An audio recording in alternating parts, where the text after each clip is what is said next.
राष्ट्रवादी काँग्रेस शरदचंद्र पवार गटाचे आमदार रोहित पवार यांनी साखर कारखान्यावर जप्तीच्या नोटीस आल्यानंतर रविवारी पत्रकार परिषद घेतली। यावेळी त्यांनी राज्याचे उपमुख्यमंत्री अजित पवार यांच्यावर थेट हल्लाबोल केला। जेव्हापासून अजितदादांनी पक्ष चोरलाय तेव्हापासून ईडीने देखील जोर धरला आहे। सर्व पुरावे देऊन देखील चुकीच्या पद्धतीने ईडीकडून कन्नड कारखाना जप्तीची नोटीस पाठवली जात आहे। तर येत्या काही काळात मला अटक देखील होऊ शकते, असेही रोहित पवार म्हणाले।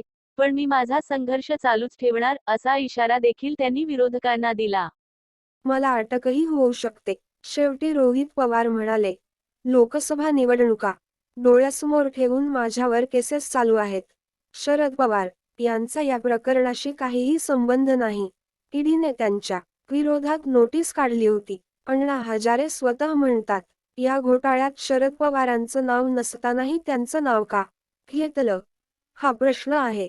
पुढच्या 2-3 महिन्यात मला जेलमध्ये टाकलं जाईल अशी शक्यता आहे। कुणी कष्टातून एखादी कंपनी मोठी करत असेल तर अशी द्वेषपूर्ण कारवाई करणं चुकीचं आहे। भाजपमध्ये गेलं की कारवाया थांबतात, परंतु मी लढणार आहे। उद्या सकाळी 9 वाजता कन्नड येथे जाऊन शेतकरी आणि माझ्या सहकाऱ्यांशी बोलणार आहे। तरी मला मित्रांनी सल्ला दिला होता। रोहित पवार पुढे म्हणाले, मला नोटीस आली, मी चौकशीला गेलो।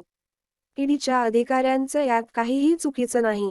3ही वेळेला मी चौकशीला सामोरं गेलेलो आहे। तरीही जप्तीची कारवाई करत असतील तर चुकीचं आहे। अधिवेशनात जेव्हा मी बोलत होतो तेव्हा माझे काही मित्र मला सांगत होते, विधानसभेत काहीही बोलू नको नाहीतर कारवाई होईल।